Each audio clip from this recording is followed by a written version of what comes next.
My photo taste is the Pinterest because they are the best. To find out more, visit our website. 6 Minute English from bbclearningenglish.com. Hello and welcome to 6 Minute English. I'm Alice. And I'm Neil. Hello. Hello, Neil. Now, tell me, do you usually go Dutch when you take someone out to dinner? Now, go Dutch means to share the cost of something. For example, a meal in a restaurant. Well, Alice, no. I usually expect my date to pay, actually. I hope you're joking, Neil, but I wouldn't be surprised. Personally, I think it's a nice gesture to offer to pay for the meal when you're on a date. Yeah, but it can depend on the situation.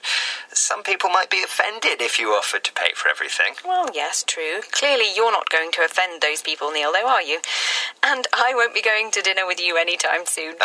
Well, I didn't ask, so calm down, Alice. Actually, money matters can cause relationship problems in couples, and that's the subject of the show. Here's today's quiz question based on a UK survey. Ready, Alice? I am, indeed. What percentage of married couples don't know exactly what their spouse earns? Is it A, 4%, B, 14%, or C, 44%? Well, gosh, I think B, 14%. Yes, that sounds about right to me. Well, we'll find out if you're right or wrong later on. Now, it seems important that couples are honest about their finances because it can have an impact on their future financial options together. Yes, that's right. If you're buying a house together and then find out later that your spouse, your husband or wife, is thousands of pounds in debt, then the chances are you won't be able to get a mortgage. To be in debt, by the way, means to owe money to someone. Good point. A mortgage is where a bank lends you money to buy a house. Let's listen now to what Arabella Russell, a relationship therapist, has to say about this. The fact of the matter is, it's very difficult. It can be very difficult to talk about money.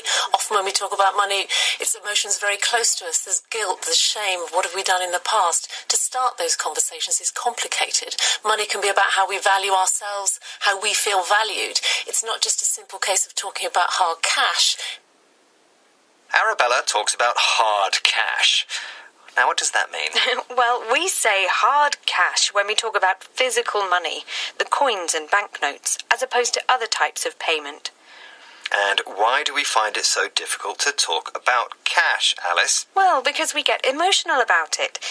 Arabella talks about feelings of guilt and shame, and for many of us, money isn't simply money. It can be about how we value ourselves or feel valued. Right, so if I were to buy you a cheap engagement ring, you would feel undervalued. Nice example, Neil. You can't be a cheapskate when it comes to engagement rings. So how much would you spend on our engagement ring, Neil? Well, I didn't know we were getting married, but if I was buying an engagement ring for you, Alice, I think definitely I would spend about, around in the region of... Sorry, Neil, I didn't quite catch that. Pounds. Oh, right. Are you calling me a cheapskate? I certainly am, Neil. Cheapskate means someone who doesn't like spending money, by the way. Moving on, let's hear more from Arabella about how people have different attitudes towards money. Accept the fact that in your relationship you might do money differently. There might be a spender, there might be a saver. It's very tempting if your partner does things differently to say they're wrong. They might do it differently because they see money differently. Do it differently, but have a budget. Of course, be honest about each other, but recognise that you might just have a different view of money. Now that sounds like excellent advice to me. I'm a saver and I'm not ashamed to say it. Why waste money on an expensive engagement ring? Engagements don't always last. You might drop the ring down the kitchen sink or... Oh, how romantic, stolen, Neil. Or, you might meet someone else. Indeed. Now, I know I shouldn't say you're wrong, but you're wrong. You'd have to invest in a relationship if you want it to work. Calm down. I see money differently to you. I'm a saver, and you're a spender, and that's all there is to it. Now, a budget means the money you have available for something and a plan for how to use it. Well, we'll have to agree to differ, and that means accept that we have different opinions on this one. can we have the answer to today's quiz question then, please? Yes, we can. I asked, what percentage of married couples don't know exactly what their spouse earns? Is it A, 4%, B, 14%, or C, 44%? And I said B, 14%. And Yes? you are absolutely and completely wrong. Oh. The correct answer is 44%. Now, that's according to new research conducted by the UK Credit Report Service, Noddle, who also found that an astonishing 1.9 million married couples actively tried to keep their finances secret from their partners. Gosh, what a lot of people. Can we have today's words again then, Neil, please? Yes, we can. Here they are. Go Dutch. Spouse. To be in debt. Mortgage. Hard cash. Cheapskate. Budget. Agree to differ. Well, that brings us to the end of today's 6-Minute English. We hope you thought today's programme was good value. And please join us again soon. See you then. Goodbye. Bye. My photo taste is the Pinterest because they are the best.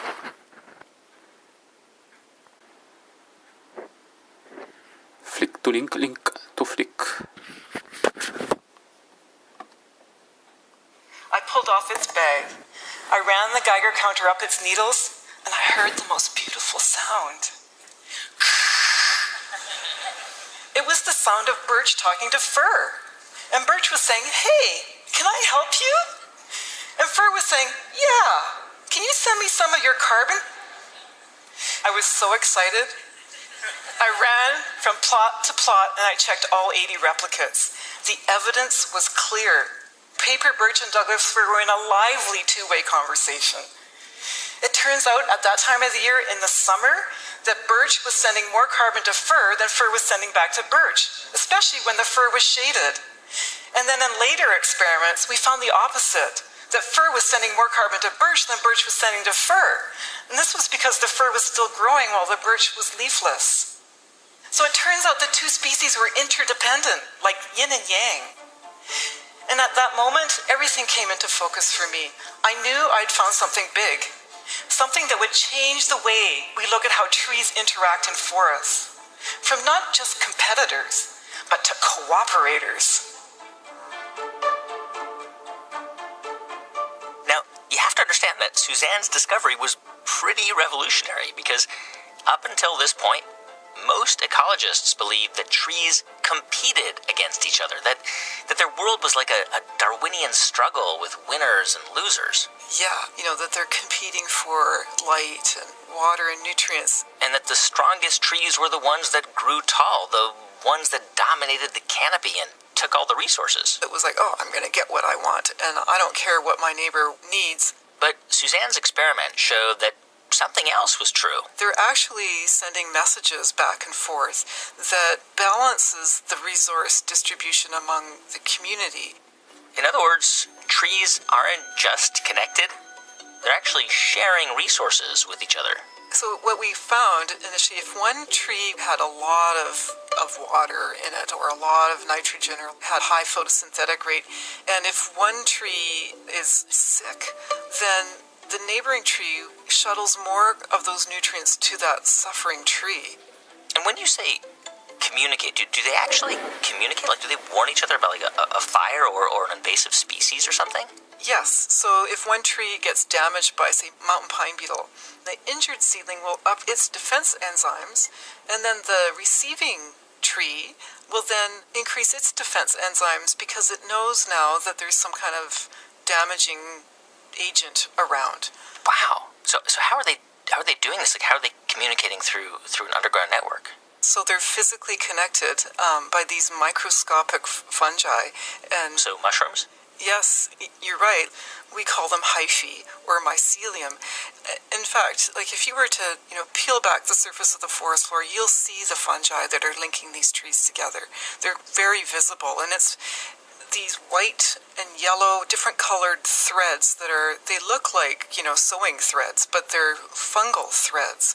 And they're crisscrossed and going off in multiple directions, and they work together together to create a very complex web, and they're in constant communication between all the trees. So this network is called the mycorrhizal network, and Suzanne wanted to see how intricate it actually was. So she built a map, a massive interconnected map, where each tree represents a circle or a node. The biggest, darkest nodes, we call those hub trees, or more fondly, mother trees, because it turns out that those hub trees nurture their young, the ones growing in the understory. And if you can see those yellow dots, those are the young seedlings that have established within the network of the old mother trees. In a single forest, a mother tree can be connected to hundreds of other trees. We have found that mother trees will send their excess carbon through the mycorrhizal network to the understory seedlings. And we've associated this with increased seedling survival by 4 times. Now, we know we all favor our own children.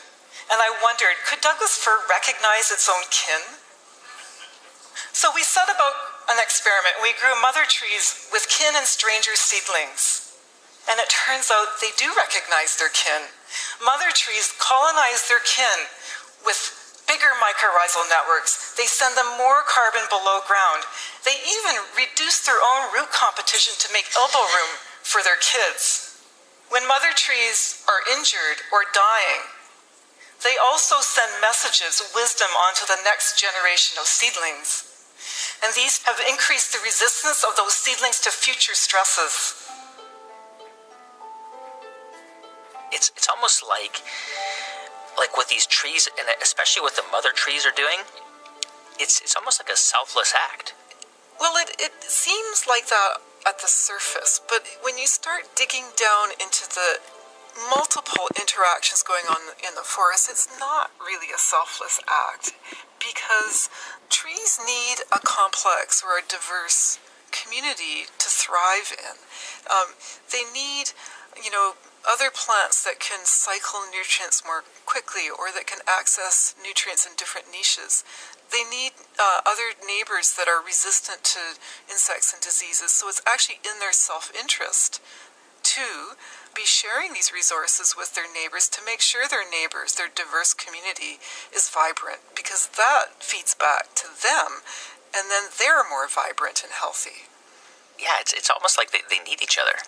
Yes, I think, one way for us to think about this, we live in communities of, doctors and teachers and people that are running the coffee shops and bakers, and there's a whole range of skills that make a thriving community. We need each other.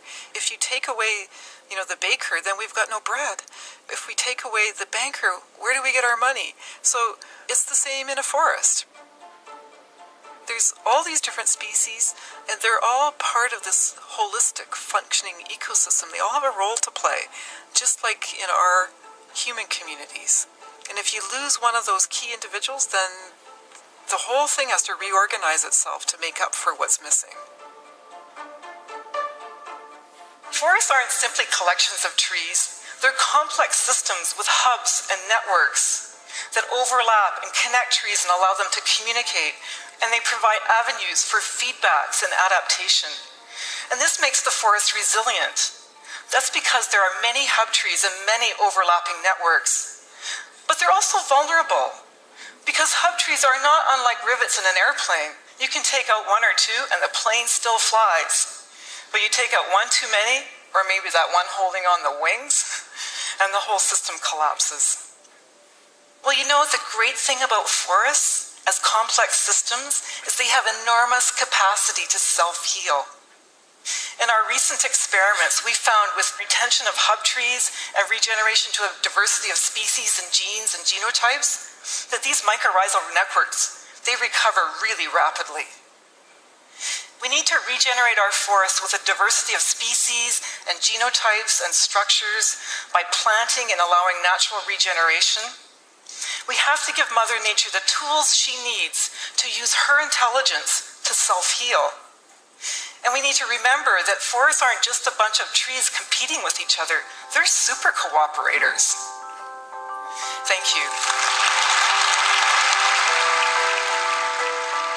Forest ecologist Suzanne Simard. She's based at the University of British Columbia. You can see her entire talk at TED. Flick to link to flick. Show today, ideas about the power.